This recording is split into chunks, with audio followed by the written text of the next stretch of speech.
व्यक्ति अपना पूरा जीवन, अपनी पूरी जवानी किसी एक राज्य में काम करते हुए बिता दे। वो उसी राज्य की अदालतों में फैसले सुनाए, उसी राज्य के खजाने से हर महीने अपना वेतन ले, लेकिन जब उसके रिटायर होने का दिन आए ना, तो उसकी पेंशन वो राज्य सरकार नहीं बल्कि सीधे केंद्र सरकार दे। बिल्कुल।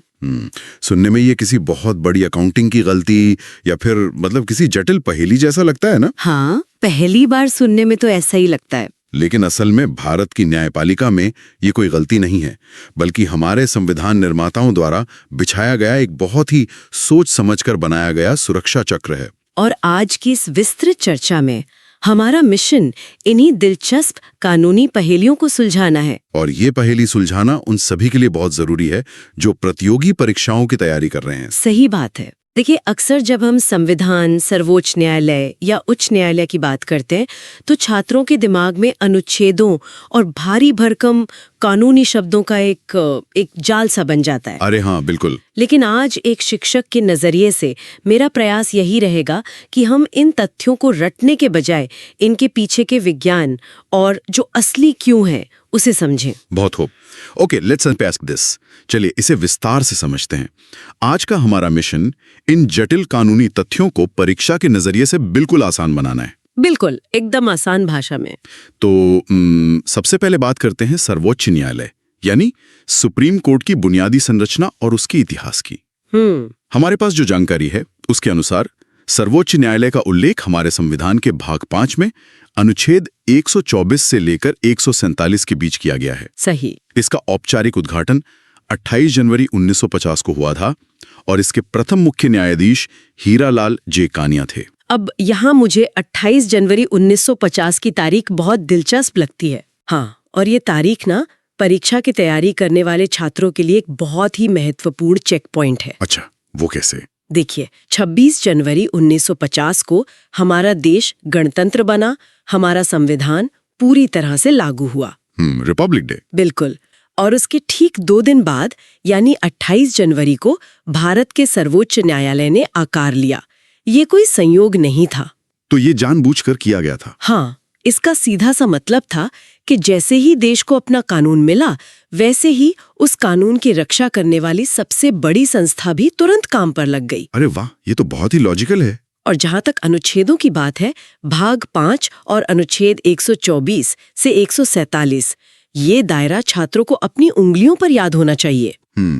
और अगर हमें संस्था के आकार की बात करें, यानी न्यायाधीशों की संख्या पर नजर डालें, तो ये सफर मुझे बड़ा ही रोचक लगा। हाँ, इसमें काफी बदलाव आए हैं। जानकारी के मुताबिक प्रारंभ में जब 1950 में इसकी शुरुआत हुई थी, तब इसमें कुल 8 न्यायाधीश होते थे। मतलब एक मुख्य न्यायाधीश और 7 अन्य न्यायाधीश। बिल्कुल सही। लेकिन आज की स्थिति देखें तो 2019 के एक संशोधन के बाद ये संख्या बढ़कर 34 हो गई है, जिसमें एक मुख्य न्यायाधीश और 33 अन्य न्यायाधीश शामिल हैं। मैं इसकी तुलना किसी बढ़ते हुए स्कूल या किसी बड़ी कंपनी के बोर्ड ऑफ डायरेक्टर्स से कर रहा था। अच्छा। हाँ, मतलब जैसे जैसे कोई कंपनी बड़ी होती है, उसका काम बढ़ता है, तो फैसले लेने के लिए ज्यादा डायरेक्टर्स की जरूरत पड़ती ही है। आपकी ये तुलना काफी हद तक सही दिशा में है, लेकिन इसे न्यायपालिका के नजरिए से थोड़ा और गहराई में जाकर समझते हैं। जी बताइए। देखिए, सर्वोच्च न्यायालय के 34 न्यायाधीश कभी भी एक साथ एक ही कमरे में बैठकर फैसला नहीं सुनाते। ओहो, मतलब वो एक साथ नहीं बैठते? नहीं, बिल्कुल नहीं। वे छोटी छोटी बेंच या पीठ में बैठ जाते हैं, जैसे 2 जजों की बेंच, 3 जजों की बेंच, या किसी बड़े संवैधानिक मामले के लिए 5 या 7 जजों की बेंच। अच्छा, तो वे अलग अलग मामलों की सुनवाई करते हैं? एकदम सही। 1950 में देश की आबादी कम थी, मुकदमों की संख्या भी कम थी, लेकिन जैसे जैसे देश की आबादी बढ़ी, अर्थव्यवस्था जटिल हुई, वैसे वैसे मुकदमों का भार, जिसे हम केस बैकलॉग कहते हैं, वो बहुत तेजी से बढ़ा। हाँ, अदालतों में तो लाखों केस पेंडिंग हैं। बिल्कुल। तो मुकदमों की सुनवाई जल्दी हो सके और अलग अलग कोर्ट रूम्स एक साथ चल सकें, इसीलिए संसद ने समय समय पर कानून बनाकर ये संख्या 8 से बढ़ाते हुए 34 तक पहुंचा दी है। हाँ, आप समझ आया। ये पॉइंट एग्जाम के लिए बहुत इंपॉर्टेंट है। चलिए अब अगली स्लाइड देखते हैं जहां हम न्यायाधीशों की नियुक्ति प्रक्रिया को समझेंगे। सच कहूं तो ये नियुक्ति वाला हिस्सा मुझे व्यक्तिगत रूप से बहुत उलझाने वाला लगता है। इसमें काफी छात्रों को कंफ्यूजन होता है। हाँ, जानकारी के अनुसार सर्वोच्च न्यायालय के न्यायाधीशों की नियुक्ति राष्ट्रपति द्वारा कोलेजियम के परामर्श पर की जाती है। और वर्तमान में जो कोलेजियम व्यवस्था चल रही है, जो 1998 के थर्ड जजेस केस के बाद से लागू है, उसमें भारत के मुख्य न्यायाधीश और 4 वरिष्ठतम न्यायाधीश शामिल होते हैं। इसे 1+4 का फॉर्मूला कहा जाता है। एकदम सही जानकारी है। और अगर योग्यता की बात करें तो किसी व्यक्ति को सर्वोच्च न्यायालय का न्यायाधीश बनने के लिए या तो 10 वर्षों तक उच्च न्यायालय में अधिवक्ता यानी वकील होना चाहिए, या फिर 5 वर्षों तक उच्च न्यायालय में न्यायाधीश होना चाहिए। बिल्कुल। अब यहाँ मैं एक सवाल पूछना चाहता हूँ। यहाँ बात बहुत दिलचस्प हो जाती है। सरकार सीधे नियुक्ति क्यों नहीं करती? अच्छा सवाल है। मतलब अगर देश को चलाने वाली सरकार है जिसे जनता ने चुना है, तो क्या ये जजों द्वारा ही जजों को चुनने की एक बंद व्यवस्था नहीं है? ये कोलेजियम व्यवस्था, मतलब ये 1+4 ही क्यों? ये एक बहुत ही शानदार और तार्किक सवाल है। पहली नजर में ये नेपोटिज्म या भाई भतीजावाद जैसा लग सकता है। हाँ, लगता तो ऐसा ही है। लेकिन ऐसा है नहीं। यहाँ दिलचस्प बात यह है कि हमें इसे न्यायपालिका की स्वतंत्रता या इंडिपेंडेंस ऑफ जुडिशरी के चश्मे से देखना होगा। अच्छा। सोचिए, भारत सरकार देश के अदालतों में सबसे बड़ी मुकदमेबाज या लिटिगेंट है। आधे से ज्यादा केस सरकार के खिलाफ होते हैं अदालतों में। अरे, ये तो मैंने सोचा ही नहीं था। हाँ, तो अगर सरकार को ही अपना न्यायाधीश चुनने की पूरी छूट दे दी जाए, तो क्या वो न्यायाधीश सरकार के खिलाफ निष्पक्ष फैसला दे पाएगा? बिल्कुल नहीं। उस पर तो हमेशा अपनी नियुक्ति का एहसान या दबाव रहेगा कि भाई मुझे तो इसी सरकार ने बिठाया है। एकदम सही पकड़ा आपने। इसीलिए संविधान निर्माताओं ने नियुक्ति का अधिकार राष्ट्रपति को दिया, लेकिन साथ में ये शर्त जोड़ दी कि उन्हें न्यायपालिका से परामर्श करना होगा। अब ये जो 1998 का थर्ड जजेस केस है ना, ये बहुत ऐतिहासिक है। ऐसा क्या हुआ था इसमें? इससे पहले ये डर था कि कई भारत के मुख्य न्यायाधीश अकेले ही सारे नाम तय न करने लगे, जिससे उनके अंदर एक तानाशाही आ सकती थी। हाँ, एक ही व्यक्ति के पास सारी पावर आ जाती। बिल्कुल। इसलिए 1998 में सर्वोच्च न्यायालय ने कहा कि मुख्य न्यायाधीश अकेले फैसला नहीं लेंगे, उन्हें 4 अन्य सबसे सीनियर जजों के साथ बैठकर लिखित रूप से चर्चा करके बहुमत से नाम तय करने होंगे। अच्छा, तो मतलब अकेले फैसला नहीं होगा? जी, और इसी समूह को कोलेजियम कहा गया। इसका इकलौता मकसद यही है कि नियुक्ति में किसी नेता का राजनीतिक दबाव ना हो और सबसे योग्य और बेदाग व्यक्ति ही सुप्रीम कोर्ट पहुंचे। तो इसका क्या मतलब है? इसका सीधा सा मतलब है निष्पक्षता। एक ऐसा सिस्टम जहां न्याय करने वाले ही सामूहिक रूप से ये तय करते हैं कि अगला न्यायाधीश कौन होगा, ताकि भविष्य में कोई भी जज बिना डरे सरकार के खिलाफ भी फैसला सुना सके। बिल्कुल। ये तो बहुत ही शानदार व्यवस्था है। अब इस कॉन्सेप्ट को थोड़ा और आगे बढ़ाते हुए अगली स्लाइड पर चलते हैं, कार्यकाल और वेतन। जी हाँ, अब हम उन व्यवहारिक पहलुओं पर आते हैं जो सुनने में बड़े सीधे लगते हैं, लेकिन परीक्षा के प्रश्न पत्रों में अक्सर सबसे ज्यादा भ्रम पैदा करते हैं। तो जानकारी के मुताबिक सर्वोच्च न्यायालय के न्यायाधीश 65 वर्ष की आयु तक अपने पद पर बने रहते हैं। सही। अगर वेतन की बात करें तो मुख्य न्यायाधीश का वेतन 2.80 लाख रुपए और अन्य 33 न्यायाधीशों का वेतन 2.50 लाख रुपए प्रति माह है। और सबसे खास बात जो मुझे मिली वो ये है कि ये सारा वेतन भारत की संचित निधि यानी कंसोलिडेटेड फंड ऑफ इंडिया से आता है। बिल्कुल, और ये बहुत जरूरी पॉइंट है। इसके अलावा यहाँ नोट्स में 3 बहुत ही तकनीकी अनुच्छेदों का जिक्र है। बताइए। अनुच्छेद 126 जिसमें कार्यकारी मुख्य न्यायाधीश की बात है, अनुच्छेद 127 जिसमें तदर्थ या एडहॉक न्यायाधीश की बात है, और लिखा है कि ये विचार फ्रांस से प्रेरित है। और तीसरा है अनुच्छेद 128 जिसमें सेवानिवृत्त या रिटायर्ड न्यायाधीशों को वापस बुलाने की बात है। सही। मुझे ये तदर्थ या एडहॉक न्यायाधीश वाला कॉन्सेप्ट बड़ा दिलचस्प लगा। क्या हम इसकी तुलना किसी सब्स्टिट्यूट टीचर से कर सकते हैं? सब्स्टिट्यूट टीचर कैसे? मतलब जैसे स्कूल में कोई टीचर अचानक छुट्टी पर चला जाए तो क्लास खाली ना रहे इसलिए दूसरे टीचर को भेजा जाता है, या फिर किसी खास प्रोजेक्ट के लिए बाहर से बुलाए गए किसी स्पेशलिस्ट कंसल्टेंट की तरह। आपकी सब्स्टिट्यूट टीचर वाली उपमा यहाँ बिल्कुल सटीक बैठती है। अरे वाह। चलिए इसे परीक्षा की दृष्टि से थोड़ा और गहराई से समझते हैं। सबसे पहले संचित निधि या कंसोलिडेटेड फंड को समझिए। ये सरकार का मुख्य बैंक अकाउंट है। अच्छा।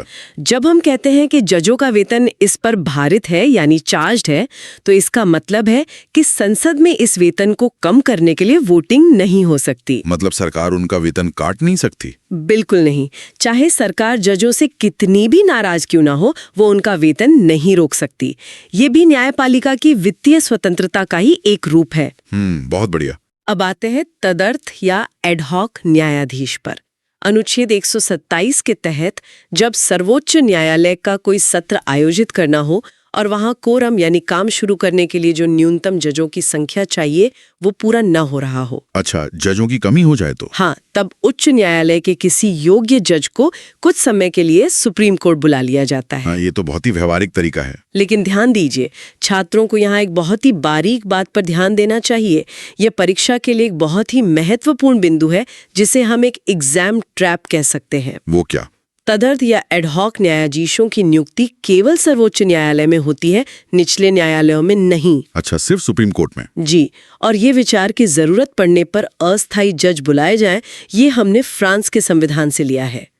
परीक्षक अक्सर ये सवाल घुमाकर पूछते हैं। मतलब अगर परीक्षा में सवाल आए कि तदर्थ न्यायाधीशों की नियुक्ति उच्च न्यायालय में होती है, तो वो कथन पूरी तरह गलत होगा। बिल्कुल गलत होगा। एडहॉक सिर्फ सुप्रीम कोर्ट के लिए है, अनुच्छेद 127 के तहत, और फ्रांस से प्रेरित है। ये वाकई एक ऐसा पॉइंट है जिसे हाइलाइटर से मार्क कर लेना चाहिए। एकदम सही कहा आपने।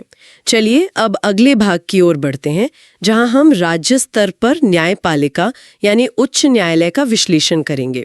यहाँ का इतिहास और भूगोल दोनों ही बड़े रोचक हैं। जी, राज्य स्तर की बात करें तो हमारे पास जो जानकारी है उसके अनुसार उच्च न्यायालयों का उल्लेख संविधान के भाग 6 में अनुच्छेद 214 से लेकर 231 के मध्य किया गया है। और इसका इतिहास तो सुप्रीम कोर्ट से भी पुराना लगता है। 1862 में भारत के प्रथम 3 उच्च न्यायालयों की स्थापना हुई थी, कलकत्ता, बॉम्बे और मद्रास में। सही। उसके बाद 1866 में इलाहाबाद उच्च न्यायालय की स्थापना हुई और आज वर्तमान में भारत में कुल 25 उच्च न्यायालय हैं। लेकिन यहाँ मुझे एक साझा उच्च न्यायालय है या कॉमन हाई कोर्ट का कॉन्सेप्ट मिला, जैसे गुवाहाटी उच्च न्यायालय, जिसकी अधिकारता 1 या 2 नहीं बल्कि पूरे 4 राज्यों पर है, असम, नागालैंड, मिजोरम और अरुणाचल प्रदेश। हाँ, ये काफी अनूठा है। अब मैं यहाँ थोड़ा उलझ गया हूँ। गुवाहाटी उच्च न्यायालय एक साथ 4 अलग-अलग राज्यों को कैसे संभालता है? मतलब क्या ये भौगोलिक रूप से बहुत कठिन नहीं है? एक अरुणाचल प्रदेश के नागरिक को न्याय के लिए असम क्यों आना पड़े? ये एक बहुत ही स्वाभाविक और व्यावहारिक सवाल है। शुरुआत में देखने पर यह जरूर कठिन और अन्यायपूर्ण लगता है। हाँ, काफी दूर है। लेकिन अगर हम एक प्रशासक के नजरिए से सोचें तो हमें इतिहास और संसाधनों दोनों को देखना होगा। आज हमारे पास 28 राज्य और 8 केंद्र शासित प्रदेश हैं, लेकिन उच्च न्यायालय केवल 25 ही हैं। इसका कारण ये है कि हर छोटे राज्य के लिए अलग से एक पूरा उच्च न्यायालय स्थापित करना, उसकी इतनी बड़ी बिल्डिंग बनाना, जजों और कर्मचारियों की पूरी फौज तैयार करना, ये आर्थिक रूप से हमेशा व्यावहारिक नहीं होता। अच्छा, मतलब संसाधनों की कमी की वजह से। बिल्कुल।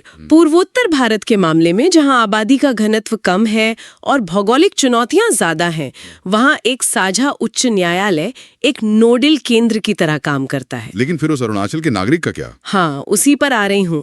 अब अरुणाचल के नागरिक को असम ना आना पड़े, इसके लिए एक बहुत ही अच्छी व्यवस्था है जिसे खंडपीठ या बेंच कहते हैं। अच्छा। गुवाहाटी उच्च न्यायालय की मुख्य पीठ असम में है, लेकिन उसकी अलग अलग बेंचेस नागालैंड, मिजोरम और अरुणाचल में बैठती हैं। यानी जज खुद चलकर वहां जाते हैं।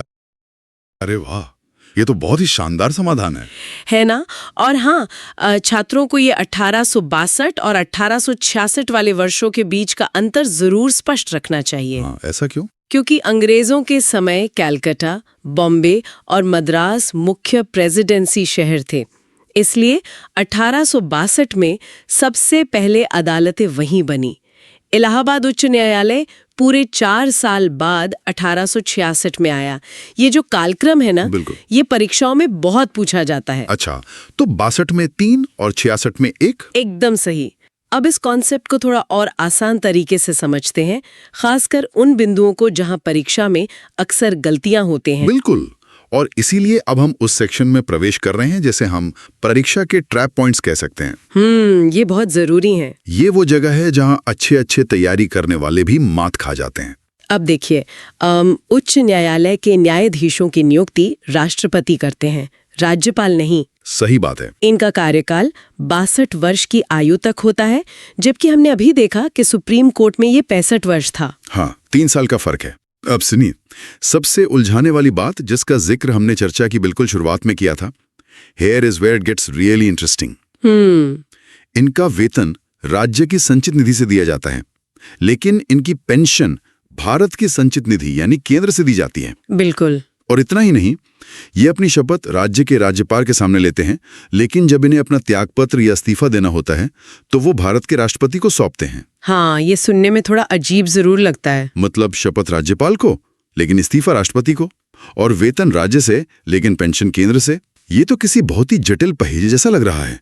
आखिर इसके पीछे का लॉजिक क्या है? ये पहेली जैसी जरूर लगती है, लेकिन अगर हम इसके पीछे के तर्क को शांत दिमाग से समझ लें तो छात्रों को इसे कभी रटना नहीं पड़ेगा। तो बताइए इसका लॉजिक क्या है? अगर हम इसे बड़े परिप्रेक्ष्य से जोड़े तो सोचिए कि उच्च न्यायालय का एक न्यायाधीश जब तक सेवा में है वो उस विशेष राज्य के लोगों के लिए काम कर रहा है। हाँ, बिल्कुल। इसीलिए ये पूरी तरह से तार्किक है कि उसका हर महीने का वेतन उसी राज्य की संचित निधि से आए जहां वो उस समय तैनात है। यहाँ तक तो बात समझ में आती है। लेकिन एक न्यायाधीश का पूरे भारत में कहीं भी ट्रांसफर हो सकता है। अच्छा, मतलब वो एक राज्य तक सीमित नहीं रहते? नहीं, हो सकता है कि उसने अपने जीवन के 10 साल इलाहाबाद हाईकोर्ट में दिए हों, फिर 5 साल पटना हाईकोर्ट में, और अंत में वो कलकत्ता हाईकोर्ट से 62 वर्ष की आयु में रिटायर हो जाए। तो कई राज्यों में सेवा दी। बिल्कुल। अब जब वो रिटायर होगा तो किस राज्य की सरकार उसे पेंशन देगी? क्या तीनों राज्य आपस में लड़ेंगे कि कौन कितने पैसे देगा? अरे हाँ, ये तो बहुत बड़ा विवाद हो जाएगा। और सबसे बड़ी बात, क्या उसे रिटायरमेंट के बाद अपनी पेंशन के लिए किसी राज्य सरकार की फाइलों पर या उनके मंत्रियों पर निर्भर रहना चाहिए? बिल्कुल नहीं, उससे तो उनकी आजादी खत्म हो जाएगी। एकदम सही। न्यायपालिका की निष्पक्षता बनाए रखने के लिए ये तय किया गया कि रिटायरमेंट के बाद न्यायाधीश किसी भी राज्य सरकार के मोहताज न रहें।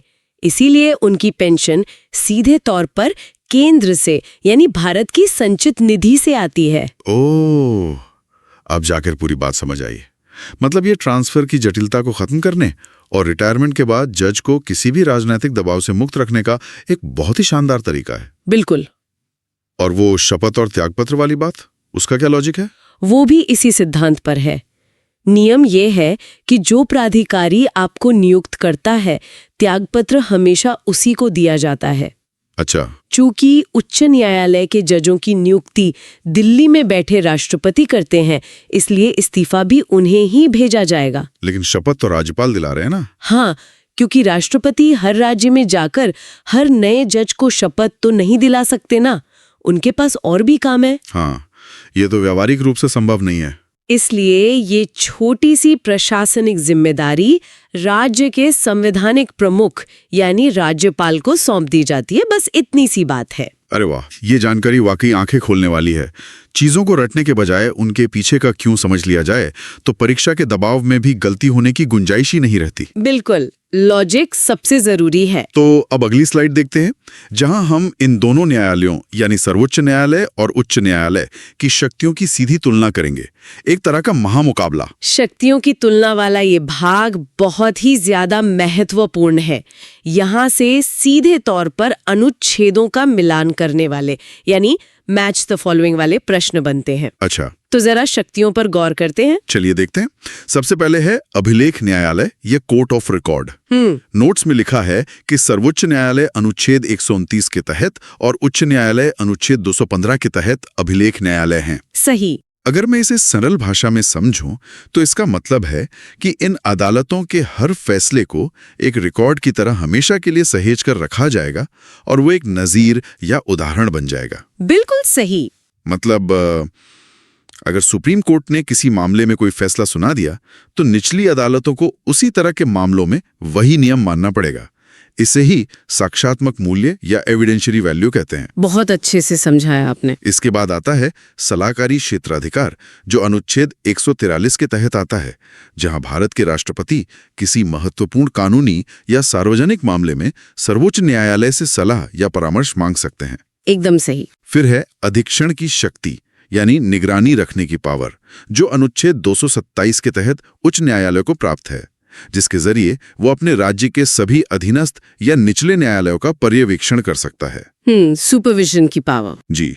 और एक है अतिरिक्त न्यायाधीश या एडिशनल जज, जिनकी नियुक्ति अनुच्छेद 224 के तहत केवल उच्च न्यायालयों में 2 वर्ष के लिए की जा सकती है। यहाँ केवल शब्द पर छात्रों को ध्यान देना चाहिए। हाँ, लेकिन रुकिए, यहाँ मुझे एक बहुत बड़ा विरोधाभास नजर आ रहा है। कैसा विरोधाभास? जानकारी में रिट अधिकारिता या रिट ज्यूरिसडिक्शन के बारे में लिखा है कि सर्वोच्च न्यायालय अनुच्छेद 32 के तहत और उच्च न्यायालय अनुच्छेद 226 के तहत रिट जारी करते हैं। ये बहुत मशहूर अनुच्छेद है। पर यहाँ साफ साफ लिखा है कि रिट जारी करने के मामले में उच्च न्यायालय की शक्तियां सर्वोच्च न्यायालय से अधिक व्यापक हैं। हाँ, वाइडर है। पर यह कैसे संभव है कि राज्य की निचली अदालत के पास देश की सबसे बड़ी अदालत से ज्यादा पावर हो? ये तो उल्टा लग रहा है। ये एक बहुत ही शानदार बिंदु है जो अक्सर छात्रों को चौंका देता है। इसे एक विरोधाभास की तरह देखा जाता है, लेकिन कानूनी रूप से ये बिल्कुल तार्किक है। वो कैसे? पहले तो छात्रों को ये समझना होगा कि रिट असल में क्या है। हाँ, रिट क्या होती है? रिट एक तरह का सख्त कानूनी आदेश है जो अदालत तब जारी करती है जब किसी नागरिक के अधिकारों का हनन हो रहा हो।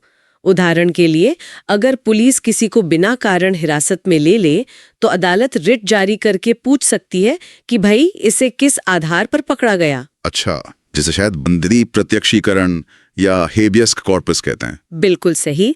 अब आपके सवाल पर आते हैं।